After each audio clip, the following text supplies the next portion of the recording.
لیکن یہ بدقسمتی ہے کہ 2011 کے بعد سے یہ میڈیا میں ایک تقسیم پرو اسٹیبلشمنٹ اور اینٹی اسٹیبلشمنٹ کی آ گئی. کچھ لوگ جو ہے وہ وہاں کھڑے ہو گئے, کچھ جو ہے وہ دوسری طرف کھڑے ہو گئے.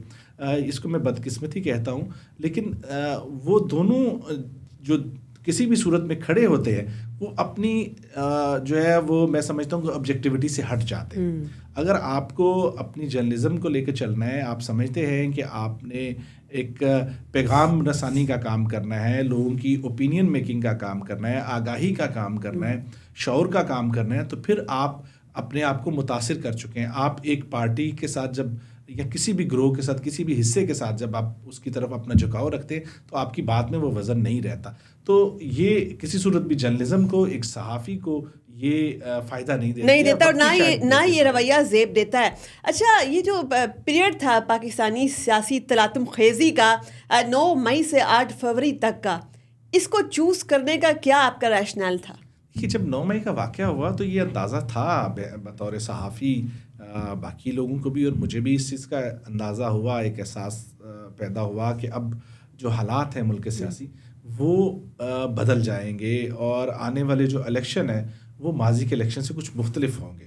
تو اس چیز کا ادراک کرتے ہوئے میں نے اس چیز کا فیصلہ کیا کہ میں اس اہم وقت کے لیے اہم ترین جو لوگ ہیں میں ان سے انٹرویوز کروں, ان کا سلسلہ ایک ترتیب دیا میں نے, اور یہی مقصد تھا کہ ان سے نہ صرف اس وقت کے اوپر بات کی جا سکے جو روزانہ کی بنیاد کے اوپر آپ کو اندازہ ہے کہ روز ایک نئی کہانی تھی, روز ایک نیا جو ہے وہ معاملہ تھا, مدعا تھا, ایک نئی سرخی. اتنی زیادہ مینیپولیشن, اتنی زیادہ فیبریکیشن ہو رہی تھی کہ وہ حقائق کو مسخ کرنے کی بار بار کوششیں ہر جانب سے ہو رہی تھیں. جی, ایک بہتات تھی خبروں کی, ایک مس انفارمیشن کی, ڈس انفارمیشن کی. اس میں حقائق جو ہے وہ شاید کئی دب گئے, بہت ساری چیزیں جو ہیں وہ ہم جانتے ہوئے بھی, چونکہ اس قدر زیادہ بہتات تھا, ایک سیلاب تھا خبروں کا, اور خبروں کے اندر زیادہ جو ہے وہ مس انفارمیشن کا, ڈس انفارمیشن کا, تو اس میں حقائق کہیں تھوڑے سے کہیں رہ گئے پیچھے. اور یہ میری جو کتاب کی جو کوشش ہے یہ بھی اسی لیے ہے کہ اس دور کے جو حقائق ہیں وہ کہیں رقم ہو سکیں, کہیں جو ہے وہ قلم بند ان کو کرنے کا مقصد یہی ہے کہ ان کو کہیں استعمال کیا جا سکے ایک ریفرنس کے طور پہ, اور وہ جو ایک بہت زیادہ ہیجانی صورتحال میں کہیں رہ گئے, دب گئے, ان کو کہیں نہ کہیں جو ہے وہ سامنے وقت کے ضرورت کے تحت جو ہے وہ آ سکے. بلکہ ہم جو جرنلسٹ کمیونٹی ہے نا, ہمارے پاس بھی ایک بہت بڑا ریفرنس آ گیا ہے کہ ہم بھی اپنی بات جو ہے کرتے وقت اس کو کوٹ کر سکتے ہیں. 9 مئی کے حوالے سے میں بات کرنا چاہوں گی. آپ نے چونکہ عالمی ایشوز کو کور کیا ہوا ہے, آپ خود ایک عالمی نشریاتی ادارے کے بڑے اسکائن ہیں آپ کہہ سکتے ہیں. کیا لگتا ہے آپ کو 9 مئی کیا ایسا انپریسیڈنٹڈ واقعہ جو پاکستان میں ہوا, دنیا میں کہیں اس کی نظیر ملتی ہے ایسے واقعے کی؟ دیکھیے, میرے خیال میں دنیا کے واقعات کا تو ہم زیادہ اس لیے ذکر نہیں کر سکتے کہ مختلف جگہوں پہ مختلف صورتحال پیدا ہوئی ہیں.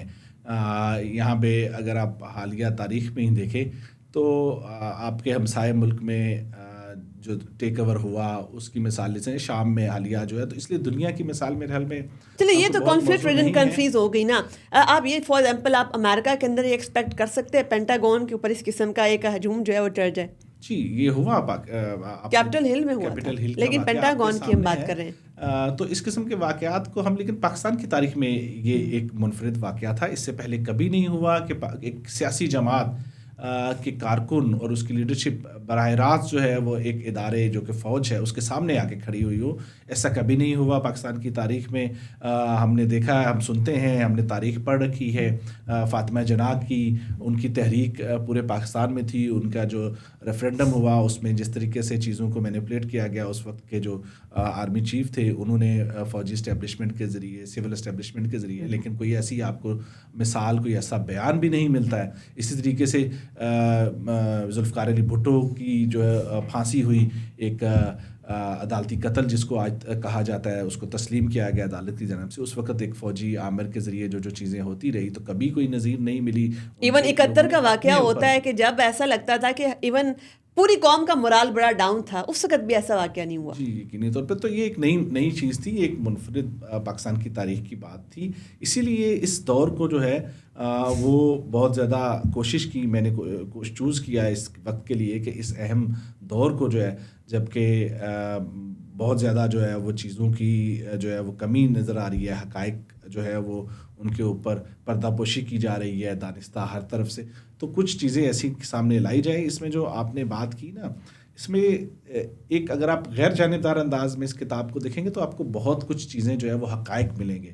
لیکن اس میں دلچسپ چیز یہ ہے کہ اگر آپ جانبدارانہ نظر سے اس جانبدار اینک لگا کے دیکھیں گے تو آپ کو آپ کے مطلب کی چیزیں بھی جو ہے ملیں گی, کیونکہ اس میں ان لوگوں کے تمام اہم لوگوں کی کوشش کی گئی, ان کے انٹرویوز ہیں جو اس وقت کے پالیسی ساز تھے, اس وقت کے فیصلہ ساز تھے, چاہے وہ سیاسی رہنما تھے. ایون آپ نے تمام سٹیک ہولڈرز کو اس میں ٹچ کیا, میں نے دیکھا ہے ڈیفینیٹلی اس کے اندر سب کی نمائندگی ہے, بڑی انکلوسیو قسم کی کتاب ہے یہ.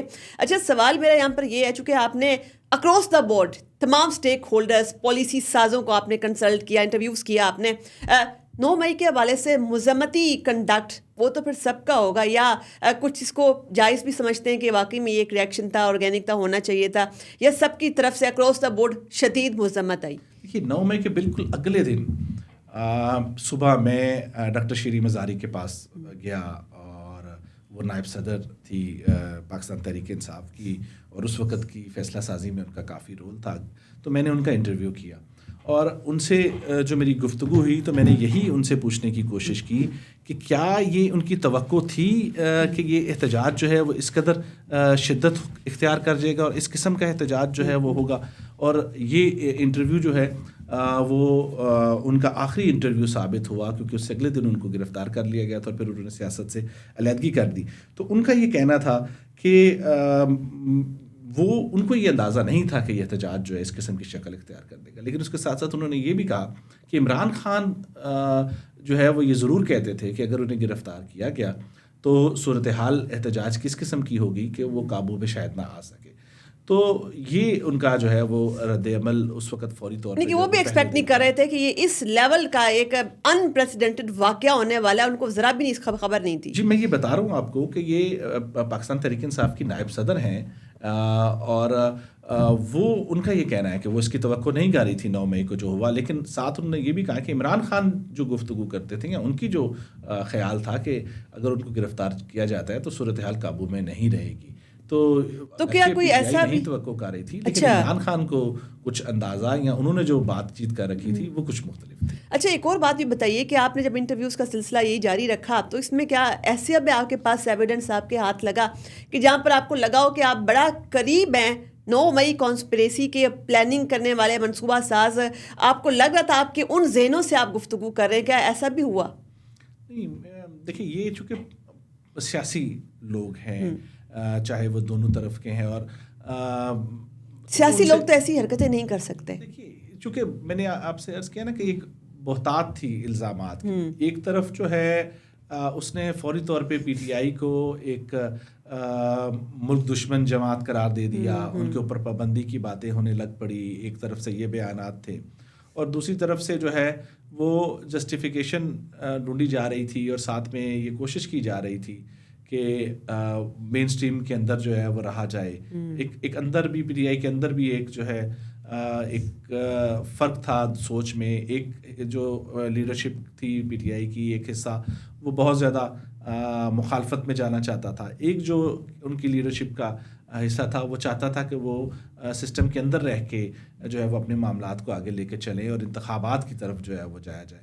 تو یہ ایک تقسیم تھی, اس وجہ سے جو ہے نا, اور یہ تقسیم مزید گہری ہوگی 9 مئی کے بعد. جی 9 مئی کے بعد یہ تقسیم جو ہے زیادہ ہوئی, اور دونوں طرف جو ہے وہ شدت سیاسی طور پہ جو ہے وہ کافی زیادہ ہو گئی. تو اس میں بات چیت کرنا جو ہے وہ اتنا آسان نہیں تھا, اور یہ چیزوں کو اس طریقے سے سامنے لانا. لیکن چونکہ سوالات یہ کیے گئے ہیں, دونوں طرف یہ سوالات کیے گئے. اس وقت کے جو حکومتی ذمہ داران تھے, اس وقت کے جو وزیر داخلہ تھے, ان سے اس 9 مئی کے فوراً بعد انٹرویو کیا. پی ٹی آئی کے جو اہم لوگ تھے ان سے جو ہے وہ بات چیت کی. تو دونوں طرف کے لوگوں سے یہ بات کی. 9 مئی کی ذمہ داری لی کسی نے. دیکھیے میں مثال آپ کو دیتا ہوں. میں نے یہ سوال اس وقت کے وزیر داخلہ رانا ثناء اللہ سے کیا کہ کیا اس وقت جو حکومتی عملداری تھی وہ کہاں تھی؟ اگر یہ احتجاج تھا اور یہ کانسپریسی تھی تو کیا ناکامی نہیں تھی ریاست کی؟ یہ اسٹیٹ کی ناکامی نہیں تھی؟ انٹیلیجنس فیلئر نہیں تھا کہ اتنی بڑی پلاننگ ہوئی اور آپ کو معلوم نہیں اور اس کے اوپر کوئی رد عمل نہیں آیا؟ تو اگر آپ اجازت دیں تو میں آپ کو رانا ثناء اللہ کا اس میں سے بالکل جواب جو ہے وہ پڑھ کے بتانے کی کوشش کرتا ہوں. اور بلکہ ہمارے جو آڈینس ہے ہماری وہ ڈیفینیٹلی وہ سننا چاہتی ہے کہ حقائق تھے کیا. اتنی زیادہ اس کے حوالے سے مسٹری، اتنی زیادہ افواہیں، اتنی زیادہ ٹوسٹنگ، مینوپولیشن اتنی زیادہ، تو وہ حقائق سننا چاہتے ہیں. اور یہ کتاب جو ہے یہ ہماری جرنلسٹ کمیونٹی کے لیے بھی، ہماری آڈینس کے لیے بھی، یہ ہم سب کے لیے ایک مشعل راہ کے طور پر جو ہے ایک ایویڈنس کے طور پر ہمارا ساتھ دے گی. پوری امید کرتے ہیں اس بات کی. یہ جیسے ایک سوال میں نے رانا ثناء اللہ جو اس وقت وزیر داخلہ تھے ان سے کیا کہ ایسے شواہد ہیں کہ عمران خان کے خلاف جو ہے وہ مقدمہ فوجی عدالت میں چلانے کی بات کر رہے ہیں، چونکہ رانا ثناء اللہ نے کہا کہ ان کا مقدمہ فوجی عدالت میں چلے گا. تو اس کے جواب میں رانا ثناء اللہ کہتے ہیں کہ دیکھیں یہ سارا کچھ جو ہوا ہے یہ اس کے کہنے پر اس نے ہی سارا کیا ہے. اس نے 2014 سے نوجوانوں کو بہکایا، نفرت ان کے ذہنوں میں بھری. اس نے کبھی پی ٹی وی پر حملے کیے، کبھی اس نے تھانوں پہ جا کے حملے کیے. 2014 میں اس نے تھانوں پر حملے کیے، وہاں بھی مجرم چھڑا لیے گئے. سول نافرمانی کی تحریک شروع کرنے کی بات کی.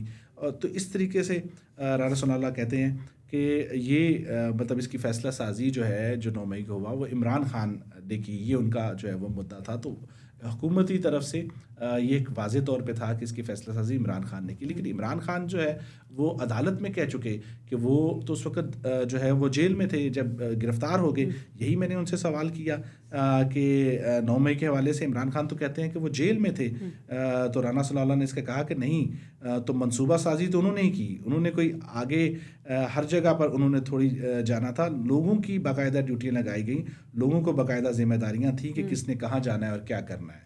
تو یہ اس 9 مئی کی حوالے سے جو ہے وہ کچھ آپ کو اس میں سے چیزیں جو ہے وہ ملیں گی. ان سوالات حکومتی موقف کو آپ نے بڑا خوبصورتی سے بڑا واضح طور پر سامنے رکھا.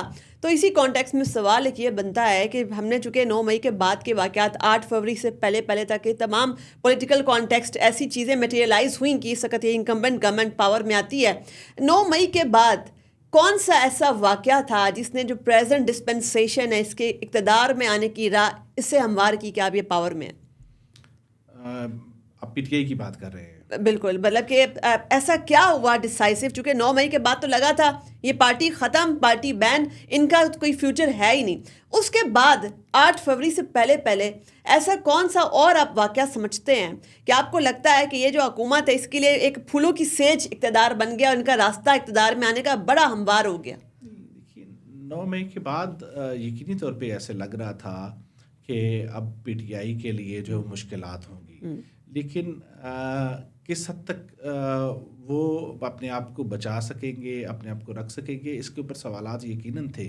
یہ تھا کہ پی ٹی آئی اب اس شکل میں شاید نہیں رہے گی. موجودہ جو صورتحال ہے اور اس میں تقسیم یا اس کے کچھ جو ہے وہ دھڑے ہو سکتے ہیں، اور وہ کچھ ہوئے بھی، اگرچہ اس پہ ان کو نتائج میں اتنی کامیابی نہیں ملی. لیکن پی ٹی آئی کے خیبر پختونخوا میں ایک جو ہے وہ علیحدہ سے اس کا دھڑا جو ہے وہ پرویز خٹک کی سربراہی میں بنا، علیم خان جہانگیر ترین کی سربراہی میں یہاں پہ جو ہے وہ بنا، کچھ اور لوگ بھی ان سے علیحدہ ہو کے جو ہے وہ دوسری جماعتوں میں گئے.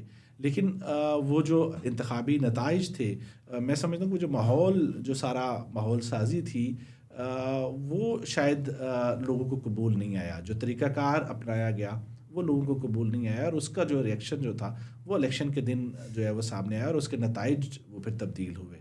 تو پی ٹی آئی کو اپنا جو ان کا ووٹ بینک ہے وہ تو انہوں نے جو ہے وہ حاصل کیا ہی کیا، لیکن وہ جو ایک ہمدردی کا ووٹ بینک تھا وہ بھی ان کو ملا، اور وہ جو وکٹمائزیشن کا ایک سلسلہ تھا اس نے بھی جو ہے وہ رد عمل کی صورت. جیسے پاکستان میں کہا جاتا ہے کہ جو جیل کی صعوبتیں ہیں وہ برداشت کرنا ہر سیاست دان کے لیے بلکہ ایک بہت گولڈن چانس ہوتا ہے، گولڈن اپرچونٹی ہوتی ہے، چونکہ اس کا سیاسی قد کاٹ یہ بڑھانے کا ایسا موقع اس کو دوبارہ پھر نہیں مل پاتا. کیا لگتا ہے آپ کو کہ پاکستانی تاریخ کو اگر ہم دیکھیں اور ساتھ میں یہ ایرا 9 مئی سے 8 فروری کے دوران کا جو ایرا ہے، اگر اس کو دیکھیں، پاکستان کی جمہوریت کیا آگے بڑھی ہے یا پیچھے گئی ہے؟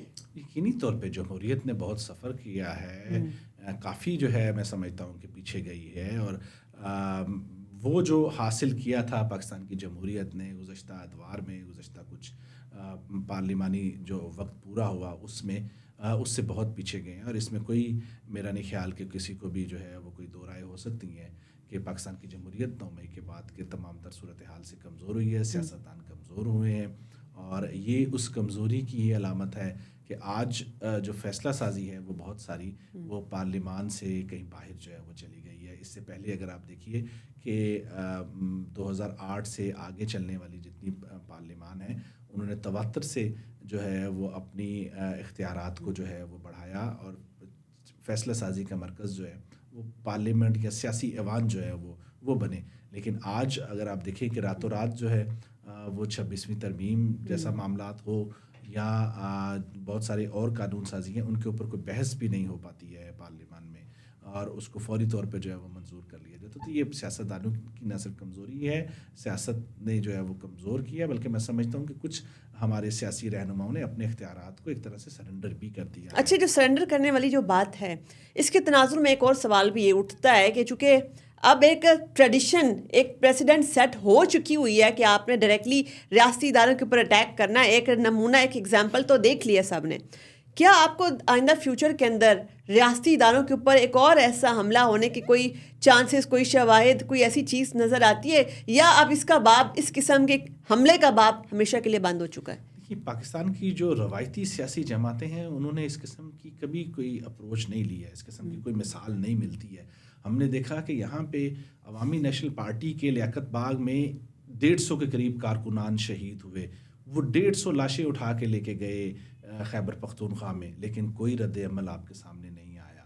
آپ نے دیکھا بینظیر بھٹو کی شہادت ہوئی اور بینظیر بھٹو یہ کہہ چکی تھی کہ ان کی شہادت ہوگی تو اس کا ذمہ دار جو اس وقت کے جو فوجی حکمران ہے پرویز مشرف ہوں گے. پورے ملک میں آگ لگی, لیکن کہیں پہ اس قسم کی کوئی صورتحال پیدا نہیں ہوئی کہ کسی ایک ادارے کے اوپر جو ہے وہ حملہ کیا گیا ہو. ایسا نہیں ہوا کہ جو ہے وہ ایک طرح سے ایک ادارے کے ذمہ داران کو جو ہے وہ سامنے جو ہے وہ بیانات بازی جو ہے وہ کر دی جائے. تو یہ ایک نئی مثال تھی. پاکستان کی سیاسی جماعتیں اس چیز کو کسی صورت بھی حامی نہیں رہی ہیں, اور مستقبل میں بھی میں سمجھتا ہوں کہ سیاسی جماعتیں اس عمل کی حمایت نہیں کریں گی, جو اور ایسی پاسبلٹی بھی میں نہیں نظر آتی. اس کے نتیجہ بھی کوئی اچھا نہیں نکلا. اس کے نتیجے میں آپ کو بہت کچھ کھونا پڑا. مجموعی طور پہ پاکستان کی سیاست کو, پاکستان کی پارلیمان کو, جمہوریت کو بہت بڑا دھچکا لگا, کمزور ہوئی, اس کو بہت کچھ کھونا پڑا. تو میں نہیں سمجھتا کہ پاکستان کی سیاسی جو قیادت ہے, جو روایتی ہماری سیاسی جماعتیں ہیں, بڑی سیاسی جماعتیں ہیں, چاہے قوم پرست سیاسی جماعتیں ہیں, وہ اس قسم کی صورتحال کی طرف جائیں گی. اور یہ واقعہ بھی ایک طرح سے جو ہے وہ ہے سبق ہے کہ آپ کو اپنی گفتگو, اپنی چیزیں, اپنی بات چیت جو ہے وہ کسی حدود و قیود میں رہ کے جو ہے وہ کرنی ہے. فوج کے اوپر کرٹیسزم جو ہے وہ ہمیشہ سے ہوتا رہا ہے پاکستان کی سیاست میں. ہر جماعت جو ہے وہ فوج کے اوپر کرٹیسزم کرتی رہی ہے, ہر جماعت کی لیڈرشپ نے کرٹیسزم کیا, چاہے وہ قوم پرست جماعتیں ہیں, چاہے وہ ہماری قومی جماعتیں ہیں. کوئی ایسی جماعت نہیں ہے جس نے فوج کے مختلف سیاسی کردار کے اوپر تنقید نہ کی ہو. لیکن یہ جو حملوں کا رویہ ہے, جو براہ راست ان کے اوپر ایک الزام تراشی ہے, وہ جو ہے میرے حال میں, کیونکہ یہ سارا نتیجہ ہم نے دیکھا, میر جعفر, میر صادق, اس کے بعد جو ہے جانور نیوٹرل ہوتا ہے, یہ تمام چیزیں اس کے بعد رد عمل تھا نا, ایک چیز سمر کر رہی تھی. اچھا, آخر میں آپ کی جو ہے وہ تائرانہ تجربے کا فائدہ اٹھاتے ہوئے ذرا یہ پوچھنا چاہوں گی میں, ایک جنیرک سا سوال ہے. دائروں کا جو سفر پاکستان کے اندر ہمیشہ سے جاری ہے, ساری ہے, ایک نیو نارمل بن چکا ہوا ہے کہ ایک نے تو پاور میں بیٹھنا ہے, دوسرے نے جیلوں میں خوار ہونا ہے, کیسز بھگتنے ہیں, عدالتوں کے اندر ایک پیشی پھر دوسری پیشی, اس کے بعد ایک کیسز کا انبار اور سیاسی وکٹمائزیشن. یا تو آپ ملک سے باہر بھاگ جائیں گے, پاکستان میں ہوں گے تو آپ کے خاندان کو بھی زد و کوب کیا جائے گا, آپ کو بھی خوار کیا جائے گا, بیڈ روم سے بھی آپ کو نکال کے عدالت پہنچا دیا جائے گا. تو یہ جو دائروں کا سفر ہے, اب آپ نے چونکہ اتنی پولیٹیکل لیڈرشپ, تمام اسٹیک ہولڈرز, پالیسی سائزوں کو آپ نے انٹرویو وغیرہ کیا, کیا کوئی کنسنسس بنتا ہوا نظر آ رہا ہے کہ یہ اس جو یہ گول چکر ہے اس کو اب ختم کیا جائے گا؟ دیکھیے, کنسنسس ہوا, اور وہ کنسنسس تھا چارٹر آف ڈیموکریسی کی صورت میں.